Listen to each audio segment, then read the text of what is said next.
Morning, everybody, on a Friday, November the 28th, Black Friday, 710 KNUS. I'm Peter Boyles. Jeff and Bill back on Monday. I'm back tomorrow morning at 9 o'clock here on 710 KNUS. We have a caller on hold. We got a newscast coming, but I just listened to a promo with Larry Elder, and it's not true. I mean, it's like this whole idea of stealing the election.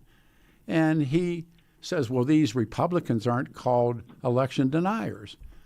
Look, if you know the story of what happened with Hillary Clinton, and they were in the Javits Center, and she was starting to apparently have a little bit too much to drink and started saying the election was stolen, and it was Barack Obama that stepped in and said, you got to call Donald Trump. And she didn't want to do it, and she was too cooked to do it.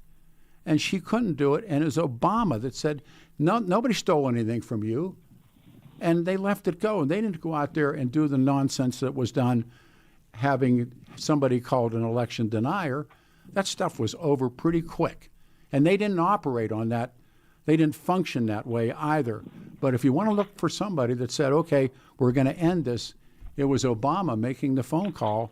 And that ended all of that. Who do I got here? Do I got the man with me? Ladies and gentlemen, Gary the caller is still with me. Gary, go ahead, and then we'll go to Blake for a report. But Gary, you dropped off when we were talking about the American Civil War. Fair enough, right? Yes, sir. All right, go ahead, if you will. I was just commenting on how similar it is to what's going on now. It's just kind of twisted in a way, like with the people coming in and the open borders. It's like they're the Confederacy again, and that's their freight, and all these congressmen and senators are their conductors, so to speak, and it speaks to the writings of the newspapers during that time in the 1860s, right? It talks of the Spanish newspapers and their comments, and half America wanted to hire their servants for life, and half of America want to hire them by the hour, so to speak. But remember this about reading history. It's repetitive. It spits out the same thing again and again and again and again. So, the repetitiveness of history is a study, and the unintended consequences of history are another study. But to find similarities, that's what historians do, and you just did it. So good for you.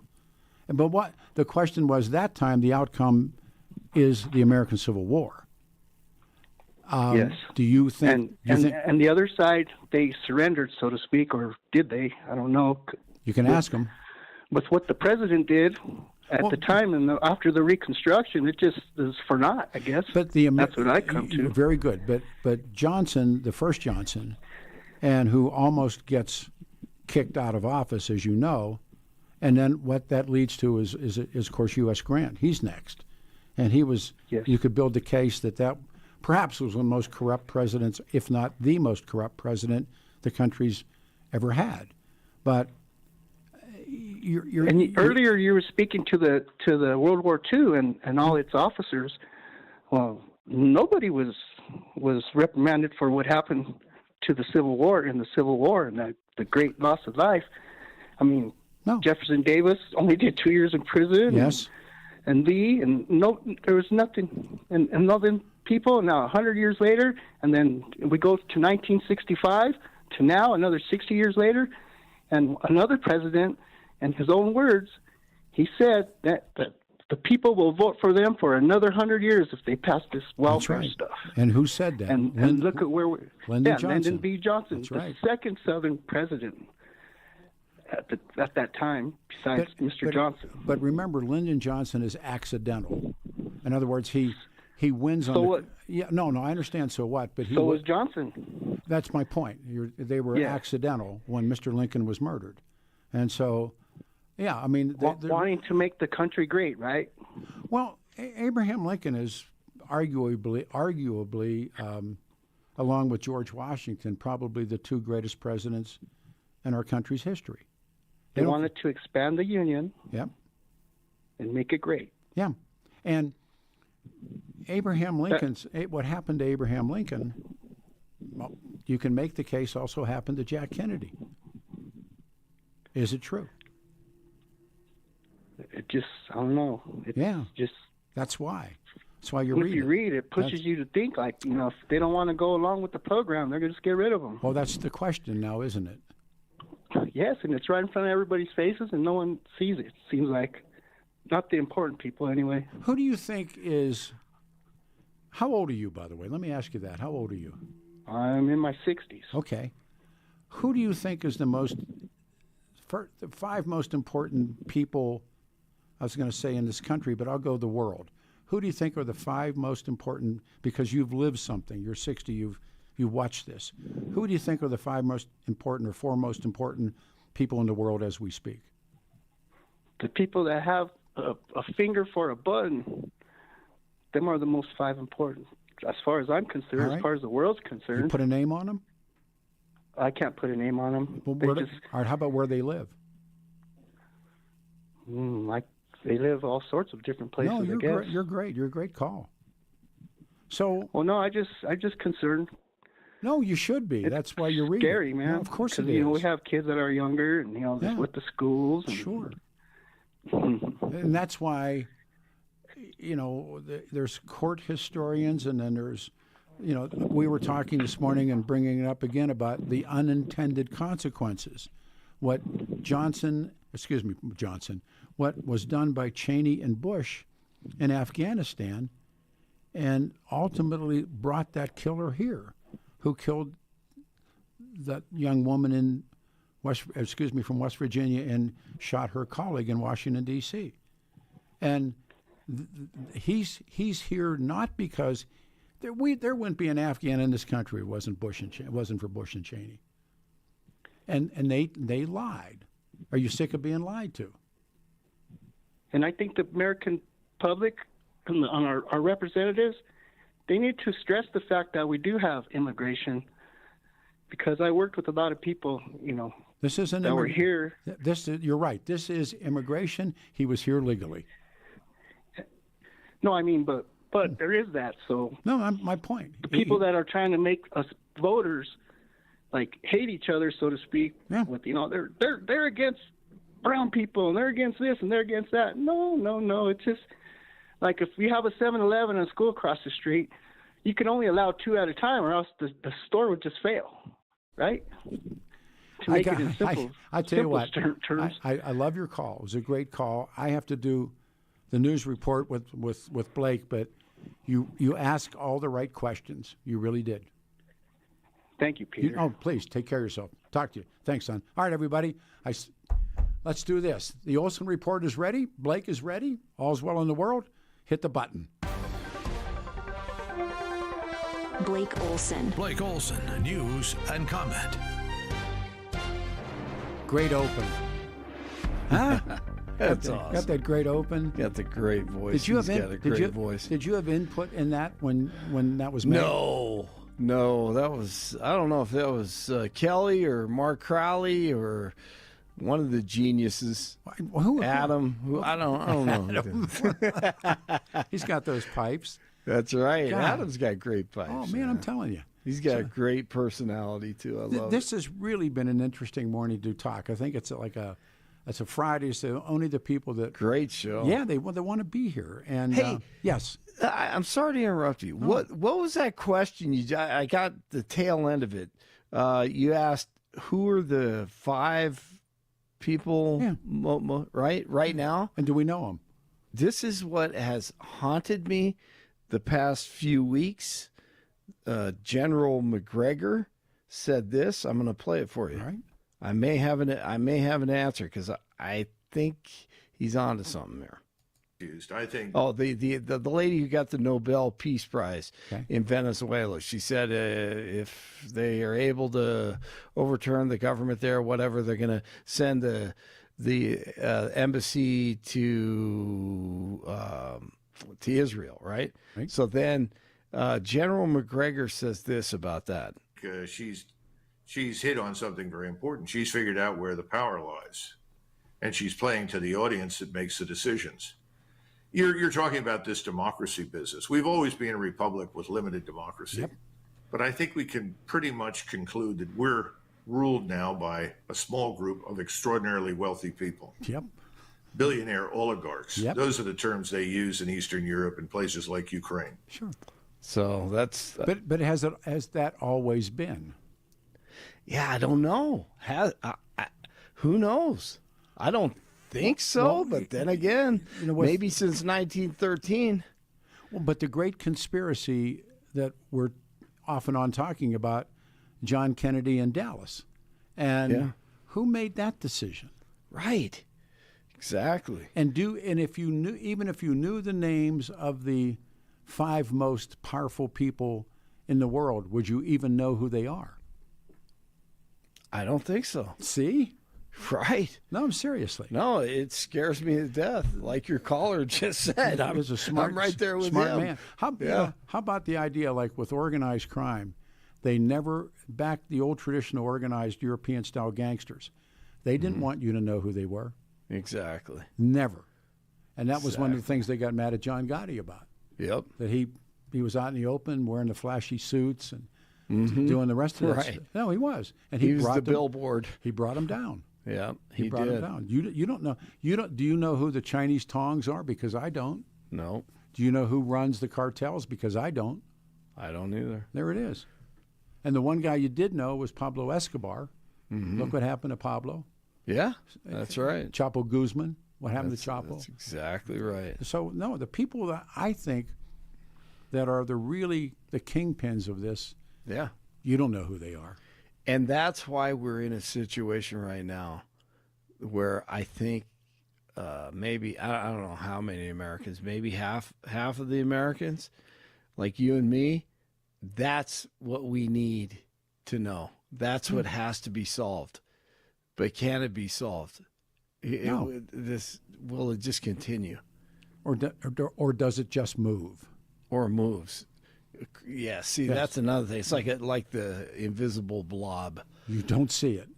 Don't see it. What part of what continent is it going to be in next? No, I firmly believe there's a lot of the world that operates exactly like that. That you don't that you don't know, won't know, and nobody's ever going to tell you. Anytime you go to a third world country or developing nation, I mean, you're like, how about what year this is it? What's happening here? How about this one? Are you sick of being lied to? Yes. Yes. Absolutely. I am sick and tired of being lied to. No doubt. And it just continues.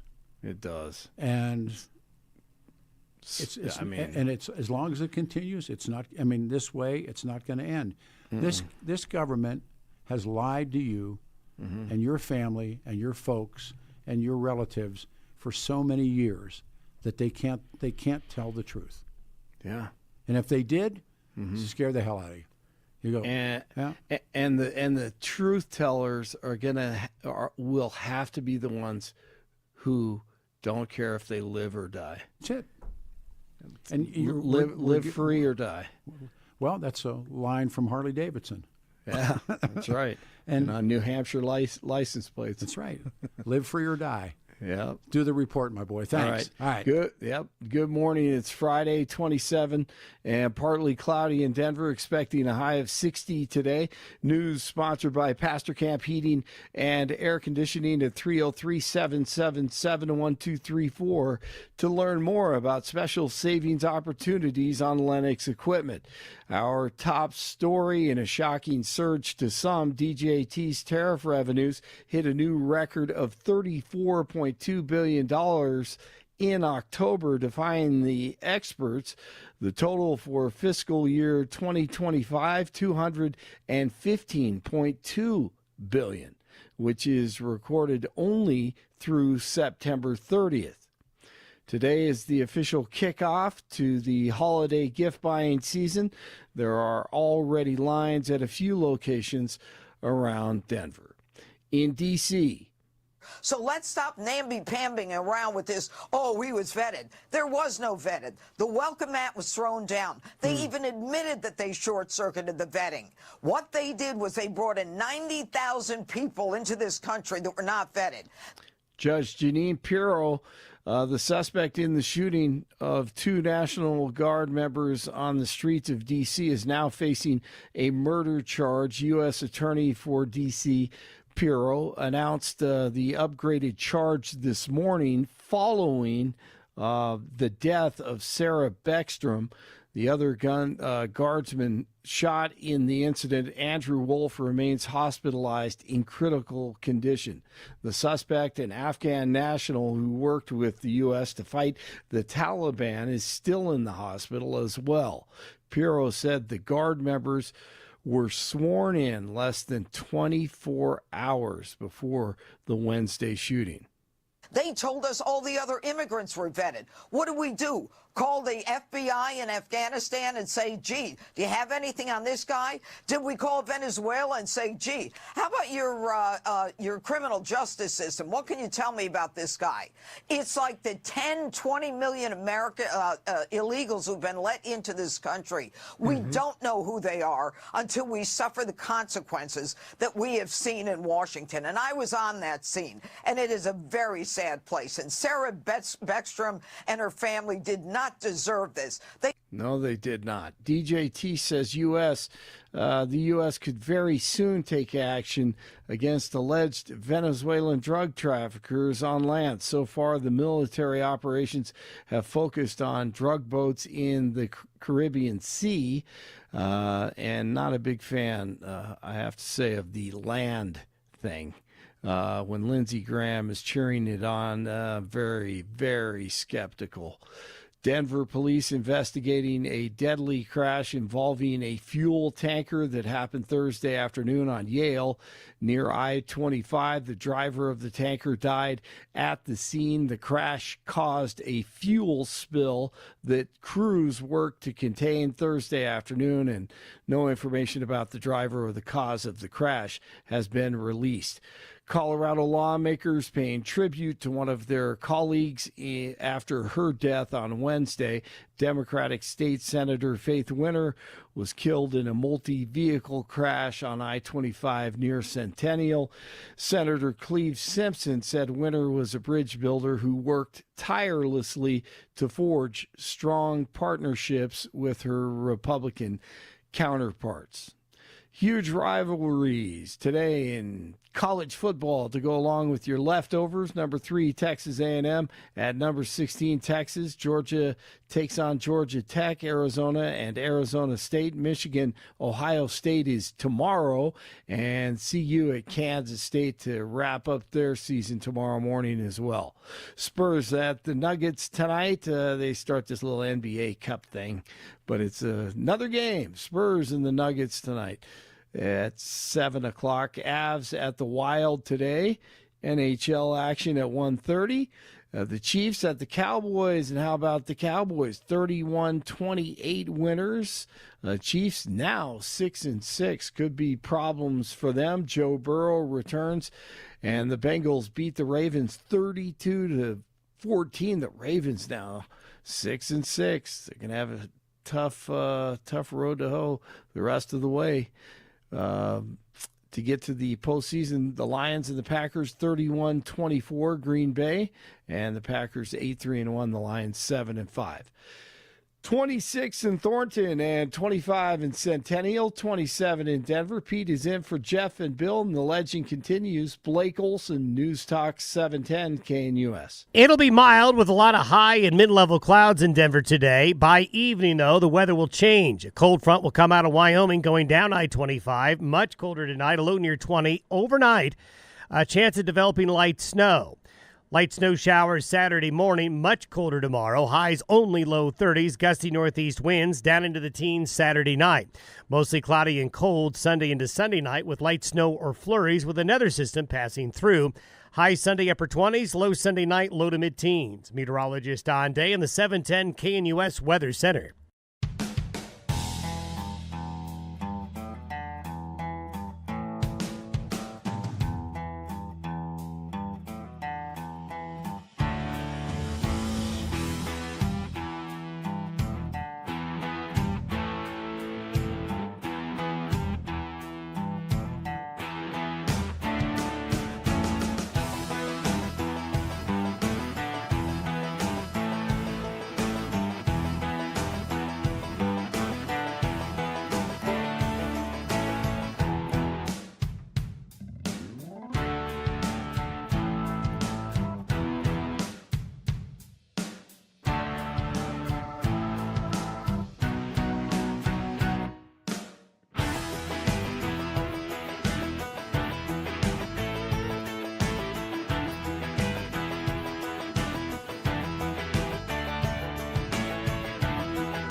Morning, everybody. It's a Friday morning, Black Friday, November 28, 2025, 710 KNUS. Peter Boyles, 60 will be the high.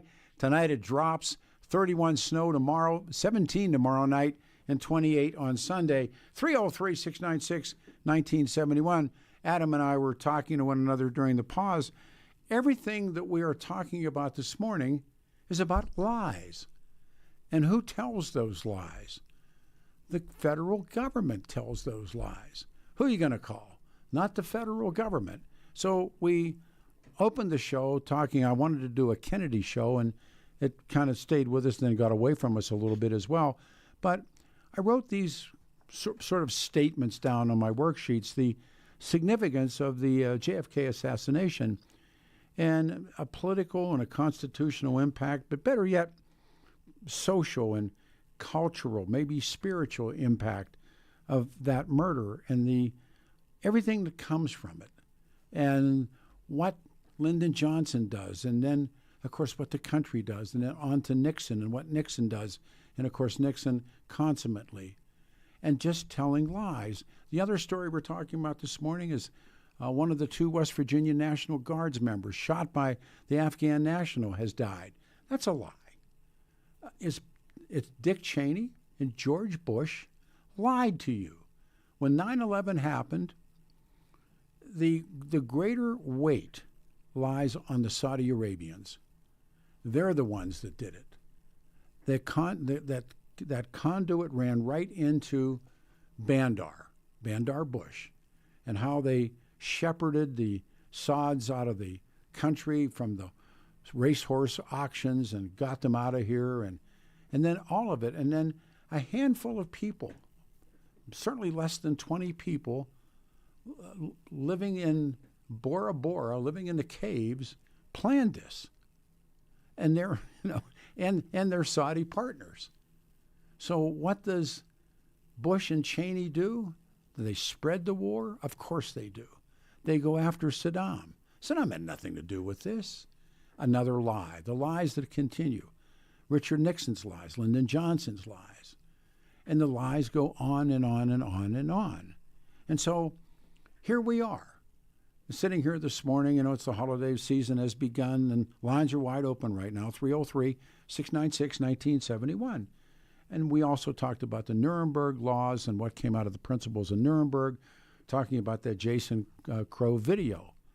But then ultimately, what really did happen, and why these perpetrators of the Holocaust claimed that they may have believed that they would be physically harmed if they didn't follow orders to participate in mass murder. But one thing you can be sure of, the Nazis did not harm those who refused. They did not. So then what did that say about their defense? I was responding to a text over that. But watching this, and are you sick and tired of being lied to? How do you know you're being lied to? And then the other question that came up with a caller, who runs the world? Who are the five most, or does anyone run the world? Or can someone run it, and do they run it? And are there people that you would pick their names and say, yeah, this is a guy that's involved in this? So we have open lines right now, 303-696-1971. If you were trying to call the show before and got a busy signal, pick up the phone. You can get right on the show now. Tomorrow, this really remarkable book, and Adam gave me this book, 2.5 months ago, entitled Family of Spies. And we've been waiting to get them on the show, and they're going to be on with us tomorrow. But the secret history and this family involved with not only the Nazis, but then working with the Japanese and working and helping out the Japanese strike Pearl Harbor. They're on the show tomorrow as well. So 303-696-1971, and the toy run's coming up on the Children's Hospital Toy Run, and we're going to celebrate some of the original guys who brought the toys on bikes to the downtown Children's before they moved out to Anschutz. All right, here we go. 303-696-1971. Gary in Denver, you're on the show. Good morning, and thanks for waiting. Oh, hi, Pete. It's good to hear you on the radio. Thank you, brother. You were asking if Bush thought he had a piece of what happened. Yeah, he's down at Crawford this morning, and this young woman's dead, shot by an Afghan. Do you think he thinks that he's got a hunk of that responsibility? Probably not. And the other person who probably doesn't think he has a hunk of it is Dementia Don, our president. I don't think, I'm not the greatest Trump fan in the world, but Donald Trump, when they did the Doha agreements, that they were going to not have any problems. And the Afghans, they really believed the Afghans would stand like the Arvins stood, at least give them a cushion. And that didn't happen. It folded. And they came in, but the program to welcome, what they called welcome allies or something, that was a Joe Biden program all the way. And I don't think it was Donald Trump at all. Yeah, you must be aware that his asylum was granted this past April by the Trump administration. Yeah, but the point is that they were here. And I'm not the guy that defends anybody, but what I'm saying to you is they were here. How long was that guy been in the country? 5 years? Yeah, and it's hard to predict when someone's going to go off. It just is. So I don't necessarily have a problem with the Afghans that were allowed to come to our country. But what Donald Trump has done, is he set up that poor young woman to be shot. He created an environment. You're talking about the woman that was killed in the West Virginia Guards woman that was killed in D.C.? Yes, he set her up like a sitting duck. That's what Donald Trump did. No, I don't believe he did. I don't believe that. Well, no, they're using the Guard for what they're using the Guard for. But if you think that individual young woman was somehow propped up to be killed by Donald Trump. I think he created an environment in this country. This guy drove from Bellingham, Washington. The guy drove all the way across the country to shoot a young woman in Washington, D.C. And Trump said, in fairness, how does Trump set that up? Well, that's a good point. He obviously, to drive that far, he wanted to send a message. And the reason why he wanted to send that message is because of the way Trump is executing the mass deportation. But these people are, the Afghans aren't part of this illegal population that people speak about. He was a welcome, what was it called? Welcome allies or something, some political nonsensical label put on that lift. And they came on C5As or something, and they came to the country. But I could see him thinking that Donald Trump was going to deport him after he helped the United States because of the way Donald Trump is deporting everybody and anybody. Like I said, I'm not a great defender of politicians, but I really don't see Donald Trump being responsible for this young woman's murder. This guy drove across the country. How many miles did he drive to get to D.C. And he's got he's got 5 kids and he's got his wife and 5 kids and they've been in Washington State for pushing 5 years. Oh, I hear you loud and clear. He wanted to send a message to Donald Trump. But what was the message? The message was to stop doing these mass deportations of people who have done nothing other than to immigrate to the United States. He was brought here. He's not an illegal. Yeah, but the way Donald Trump changes the rules day by day and everything from tariffs to deportations, I can see him thinking, even though I came here in 2021 under the Biden administration, Trump could change the rules and deport me and my family. I could see him thinking that. So I'll do that. I'll go shoot some young woman because Donald Trump could deport me. Yes, to send Donald Trump a message. Whew. Hi, man. 303-696-1971. That's tough. the video that we were talking about that also brought everybody in to talk about when I brought up Nuremberg and brought up, the principles are already established, was this. It was called seditious behavior and punishable by death by J.D. Vance, and he put that on X about if the president hadn't issued illegal orders and members of the Congress telling the military to defy the president. I mean, this is all nonsensical, and it's also very politicized. And the video itself, now, it's not seditious and it's not illegal, and there's no basis for the Pentagon to investigate, what was his face, Kelly, for being on the video. But it's just how raw politics, we just heard it, how raw politics have become.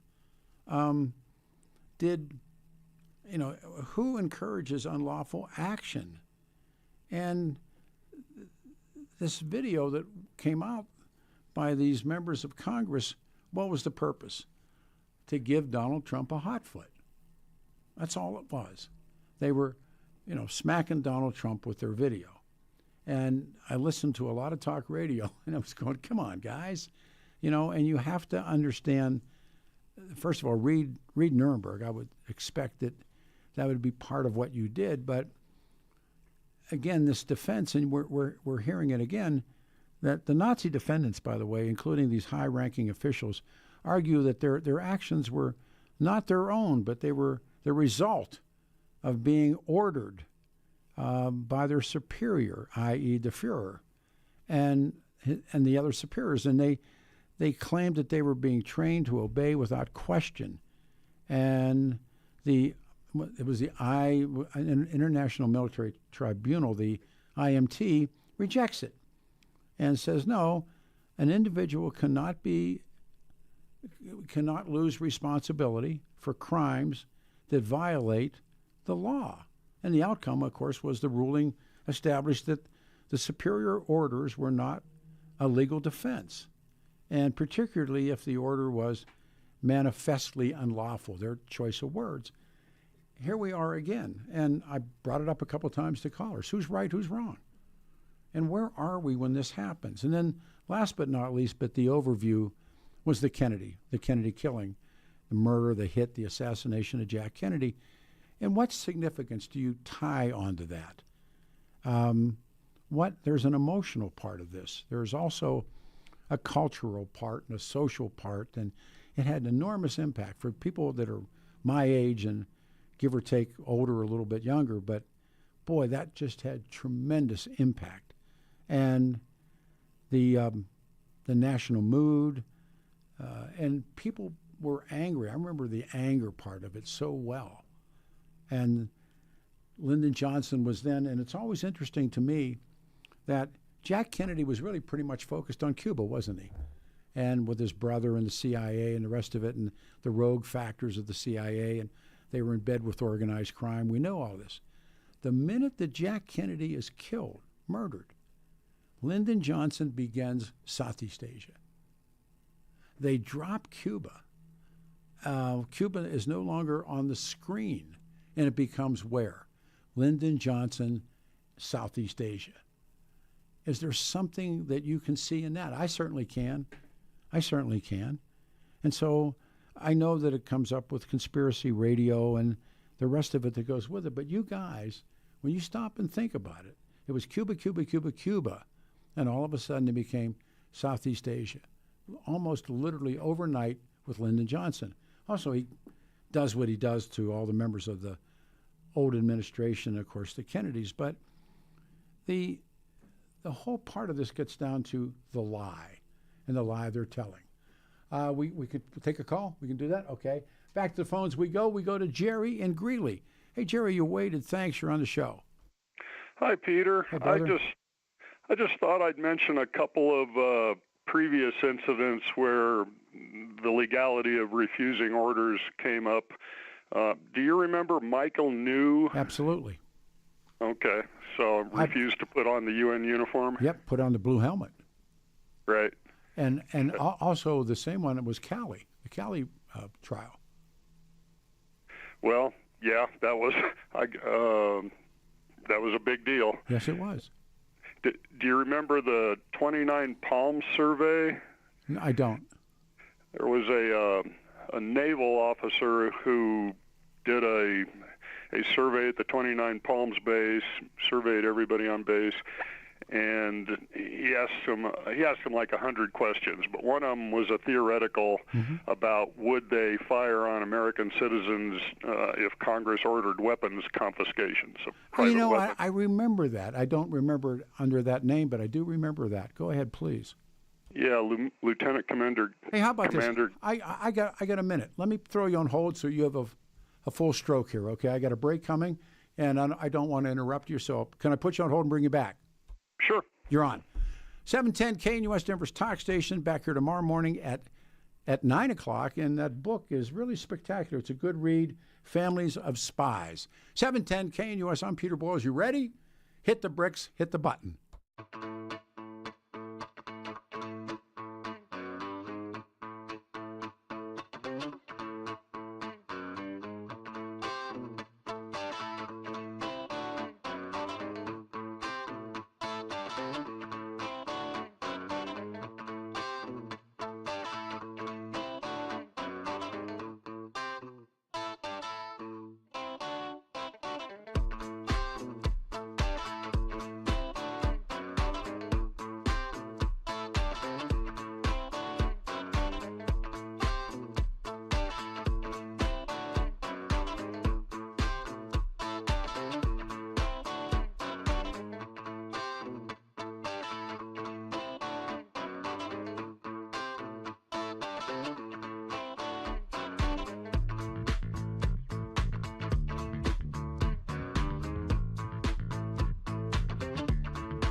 And I will follow the man tomorrow morning, right after Johnny C., 9 a.m. We do a show, 710 KNUS. I'm Peter Boyles. Good morning. It's Friday. Tomorrow, of course, Saturday. This is Black Friday. We have one line open, 303-696-1971. Go back to the phones. And Jerry and Greeley went on hold. And, Jerry, you're back up. It's yours. Thank you, sir. Yeah, 1994, gentleman, Lieutenant Commander Guy Cunningham was doing his master's thesis. He was at the Army War College, I believe. Anyway, he surveyed the Marines at 29 Palms. And it was a period of time where people were seriously concerned about the federal government trying to seize personal weapons. They still are. from Americans. Yeah, well, still are. Yeah, I have friends. Right. Yeah, go ahead. But anyway, one of the questions on the survey was asking the Marines if they would fire on their neighbors, if they were ordered to. And roughly a fourth of them said, sure, no problem. And then quite a few more answered no opinion. So that was kind of taken as maybe 40%, being reliable. And I remember when, I didn't know it at that name of the study, but I remember it. But if you take one of the most costly wars, if not the most costly war in our history, the American Civil War. And I'm trying to think who wrote the book. The book was entitled My Brother, My Enemy. And it was this, it was all pretty much historical psychology, but it was no problem. And families dissolved. I'm sure you have read much of that. And it, particularly at Gettysburg, when they would yell at each other at night. Or they would cross over to see a classmate, or brother against brother. And the families broke up over the issue of states' rights and or slavery, or whatever the consequences or unintended consequences of it were. We had no problem doing that. And that's pretty haunting, too, when you think about it. Well, just in general, my view is that overall, almost all soldiers can be relied upon to follow orders, whether they're constitutional or not. That's just the name of the game. But what do you think then? And by the way, it's a great call. What do you think happened at Nuremberg? I guess I'm not educated enough to voice an opinion on that, Peter. No, what I would urge you to do, and I'm not trying to be superior by any stretch, read it. Nuremberg trials followed the Second World War. And right now there's a film out about Hermann Göring and everything that went on, and about Göring was one of the few Nazis, the hierarchs, that really did make it. The rest of them either killed themselves or snuck away. But the main defense used at Nuremberg was the argument that these individuals were not responsible for their actions because they were just following orders from a superior. And it's called superior orders or Nuremberg defense. And it was rejected. You don't have that, according to the Nuremberg trials. And it's what you're talking about. At the same time, on the other side of that, when we're talking about this video that dropped and that was labeled seditious behavior, what do you do? And who's right and who's wrong? And go ahead, I'm sorry. Oh, I just thought of one other interesting incident. You may be familiar with what a lot of people called the Green Beret affair during the Vietnam War. Help me. Well, basically, the CIA spooks ordered that a Viet Cong, or I guess NVA infiltrator had wormed his way into headquarters there and was leaking info, getting Americans killed. So the CIA ordered some Green Berets to off him, and they did. And then they came up on charges. And, their commander came up on charges, I should say. And stood trial for murder. I know the story. Stood trial for murder. Yeah. Right. And a bunch of Green Berets, at one point, they were basically saying, well, we're not going to put up with this. We're going to break him out of jail and do whatever we need to do. But it eventually got smoothed over. But again, here's this moment. There was a takeout program. The CIA had a takeout program in Southeast Asia, and it was called Embassy House, where they were the takeouts. And from reading, the CIA recruited all kinds of different people back here in the U.S. to be, in essence, to be murderers. And there's all kinds of rumors of different well-known people, and I won't do it on the air, that were really in that program, and they were killers. And it came to pass that the United States CIA finds out that the South Vietnamese equivalents, the CIA and others, South Vietnamese CIA, they would take money and they'd put somebody on the list to be killed. And they did it. And all of a sudden it was, wow, look what we're doing. We're killing innocent people for money for them, which showed you really how corrupt the NVA was. And they ended the program. The program ended altogether. But it was under a jacket called Embassy House. And these guys were murderers. And they recruited here in the U.S. to use those people to do it. And as you know, the first time that the term black gangs was used, back to Kennedy. And the American CIA wanted to have an army, and sometimes they called it the Coca-Cola Army because they were going back to the island to get Coca-Cola machines, all kinds of covers. But they went into the prisons, into the jails, and they recruited these guys. And they became part of what became known as, they were the black budgets. If you're Senator Fogbreath or Congressman fill in the blank, you didn't see those budgets. Those budgets were high, tight, and they were kept in the hands of very few people, particularly the CIA. And so I guess I say to you this morning what I've asked a lot of people, and by the way, your call's great. You sick of getting lied to? Well, I just kind of accept it as part of life nowadays. No, that's really, that's very wise, because they're going to do it to you whether you like it or not. Remember that. No, seriously. But when you read, there's a wonderful book called Legacy of Ashes about the CIA, and I'm finishing it for the second time, and I really want to get this guy on the show, and I was thinking, how do we do it? Because I'm only doing a couple hours a week. Maybe we'll have him on 2 or 3 times to give a lecture for 3 weekends in a row. What they did, and what Bush and Cheney did, using the CIA to manufacture a war against Saddam Hussein, manufacture a war against these people in Afghanistan who didn't even know where New York City was.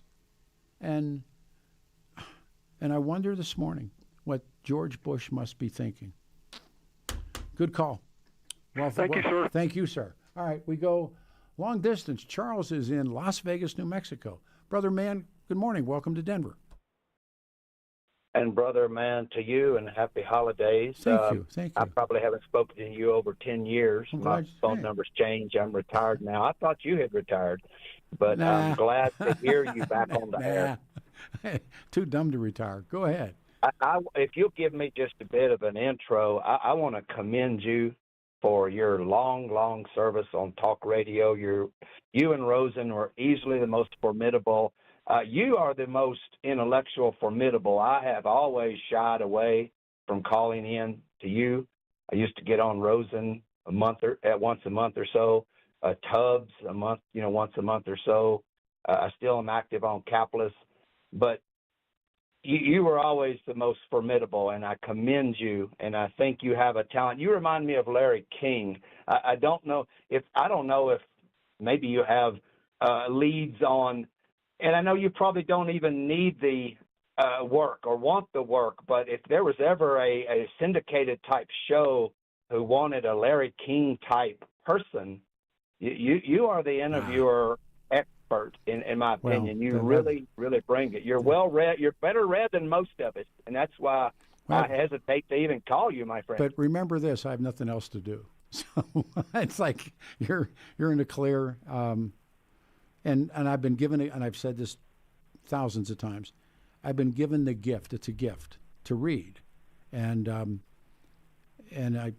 Great. starts and ends there. And we got about how close to we got looking at time. You know what I ought to do, Charles? Talk for about another minute, then I'll put you on hold and bring you back on the other side and give you time. Is that fair? Sounds good. I want to say Sarah Beckstrom's name. I'm so sorry for this horrific event, and I don't know the other shot person's name, but so thank you for that. And I want to have a word or two on sick of getting lied to.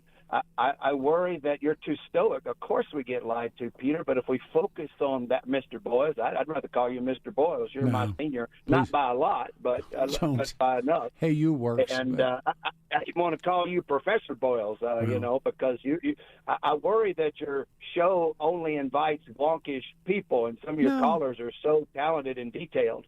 No, I think that people play up to their level. I'm a great believer in that this is you and I to talk this way as we get ready to the break. But I think people play to a level. And if you want to do a radio show on, what's your favorite side dish at the Thanksgiving Day, no, I'm serious about this. And taking nothing, you can do talk radio that way. Or you can say, have you ever read Legacy of Ashes and what the CIA did? And which of those two approaches carry more impact to you and to your family? And did you ever read Decision Points from George Bush? Oh yeah, I never did. No, listen. That whole nonsensical, and like I said this morning when he's on that ranch in Crawford, Texas, cutting brush, I wonder how he feels about that young woman whose life was taken. And he plays out. And you're on hold, brother. Put him on hold. We'll bring him back on the other side. Then 9 a.m. straight ahead. And then we got another hour. Then we're back here tomorrow morning at 9 o'clock.